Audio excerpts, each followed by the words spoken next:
Hi price allot கர்த்தர் நாமத்துக்கு மகிமை உண்டாவதாக. இன்றைய வேத வசனம் மார்க்கு சுவிசேஷம் 6 அதிகாரம் 6 நமக்கு இப்படியாக சொல்லப்படுது. அவருடைய அவ்விசுவாசத்தை குறித்து ஆச்சரியப்பட்டு கிராமங்களினாலே சுற்றி திரிந்து உபதேசம் பண்ணினார். அதாவது ஏசப்பா பார்த்தீங்கன்னாக்கா அவர் வளர்ந்த ஊராக அந்த ஊரில் பார்த்தீங்கன்னா அவர் வந்து ஒரு ஓய்வு நாளில் ஜெப ஆலயத்தை பிரசங்கிக்கிறார்.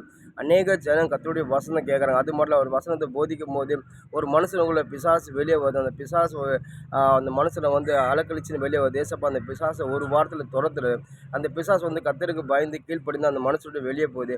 அங்கே இருக்கிற ஜனங்களை சில வந்து பயங்கரமாக ஆச்சரியப்படுறாங்க. இவர் செய்த அதிசய மிரகல் கண்டு இது புதிய உபதேசமாக இருக்குது. இப்படியா போடுறாங்க, அதிசயம் எங்கேயே பார்க்கவில்லை, இப்படியா போல அற்புதம் எங்கேயுமே பார்க்கவில்லைன்னு சொல்லி இதை கண்டு சில ஜனங்கள் விசுவாசிக்கிறாங்க. சில ஜனங்கள் அதை பார்த்து கர்த்தருடைய அற்புத அதிசயங்களை பார்த்து கர்த்தருடைய வசனத்தை அவங்க கேட்டோம்.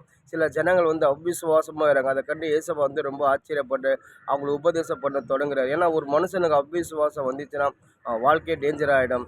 ஏசப்பா செஞ்ச அற்புத அதிசயங்களை கண்டு ஏசப்பா பிரசங்கி அவர் வார்த்தை கேட்டு சில பேர் வந்து அதை ஏற்றுக்கொண்டு அது ஏற்றுக்கொண்டு அவங்களுக்கு பலன் கொடுத்து சில பேர் வந்து அவங்க ஏற்றுக்கொள்ளாமல் அது உணராமல் இருந்தால் அவங்களை அவ்விசுவாசமாக இருந்தால் அவங்க வாழ்க்கையில் சில கஷ்டங்கள் வந்தது.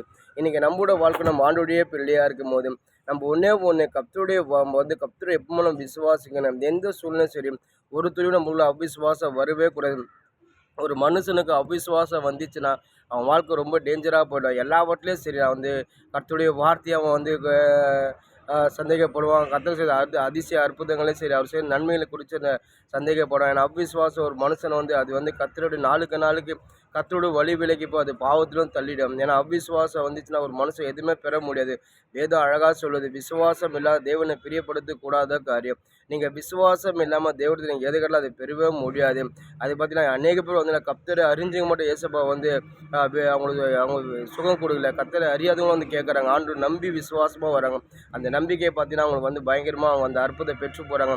கானான் ஸ்ரீ பார்த்தீங்கன்னா கர்த்தரை அறியாத ஸ்ரீ, ஆனால் கர்த்தரை விசுவாசத்தோட கர்த்தர் என் மகளுக்கு சுகம் கொடுப்பார் சொல்லி விசுவாசமாக அந்த விசுவாசமாக பெற்றுக்கொண்டான். ஒருத்தர் பார்த்தீங்கன்னா ஒரு ஒரு ஒரு ஒரு தகப்பனோட பிள்ளைக்கு வந்து பிசாசு பிடிச்சிருது. அவங்க வந்து அந்த ஏசப்பாட்ட சீசட்டை கொண்டு வராங்க. பிள்ளை அவங்க சீசட்டை கொண்டு வரும்போது சீசன்லாம் துரத்த முடியல. அதுக்கப்புறம் அந்த பிள்ளையோட தகப்பன் நேராக ஏசப்பா கிட்ட கொண்டு போய், ஏசப்பா இது போல் என் பிள்ளைக்கு வந்து இந்த செவிடும் ஊமையும் பிடிச்ச ஆவி பிடிச்சிருக்கு. என் மகனோட இந்த பிசாசு போக மாட்டாது. எப்போ பார்த்தாலும் என் மகனை தீலையும் தண்ணிலையும் தள்ளு, எங்கள் மகனை சாகடிக்க பார்க்குது ஆண்டவரே. உங்கள் சீசரை கொண்டு வந்து உங்கள் சீசரை வந்து சுகப்படுத்த முடியல, உங்களால் சுகப்படுத்த முடியுமான்னு சொல்லி ஏசப்பா பார்க்கும்போது உடனே ஏசப்பா தகப்பனோட பிள்ளை பார்த்து சொல்கிறார், உனக்குள்ள இருக்கிற அவ்விசுவாசம் நீங்கி போய் நீங்கள் என்னை விசுவாசி தான் நிச்சயமாக இது உனக்கு நடக்காமல் சொல்லும்போது உடனே சொல்கிறேன், ஆனால் எனக்கு அவ்விசுவாசம் இருக்குதா ஆண்டவரே, என் அவ்விசுவாசம் நீங்கும் போது நீர் எனக்கு உதவி செய்யுங்க சொல்லி ஏசப்பாட்ட கேட்குறான். ஏசப்பா அவனுக்கு உதவி செய்கிறார். அதுக்கப்புறம் விசுவாசிக்கிறான். அதுக்கப்புறம் பார்த்தீங்கன்னா ஏசப்பா அந்த பையனுக்குள்ளே இருக்கிற பிசாசை துரத்துறது. அந்த பிசாசை அதுக்கப்புறம் அந்த பையனுடைய வெளியே போகுது. ஏன்னா அவ்விசுவாசம் தான் நம்ம வாழ்க்கையை எதுவுமே பெற முடியாது. அதாவது நம்ம வியாதியில் இருந்தாலும் சரி நம்ம வந்து அவ்விசுவாசமாக தான் அந்த வியாதி நம்ம சுகம் அடைய முடியாது.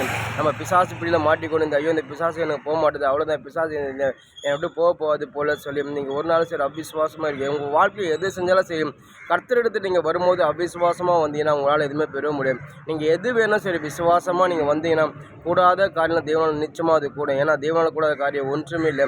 வழியை உண்டு பண்ணுற தேவன் ஒன்றே ஒன்று. நீங்கள் அவரை விசுவாசிக்கும் போது எல்லாவற்றையும் பெற்றுக்கொள்வீங்க. வேதம் அப்படி தான் சொல்லுது. கடுகளுக்கு விசுவாசமாக இருந்தாலும் போதுமா.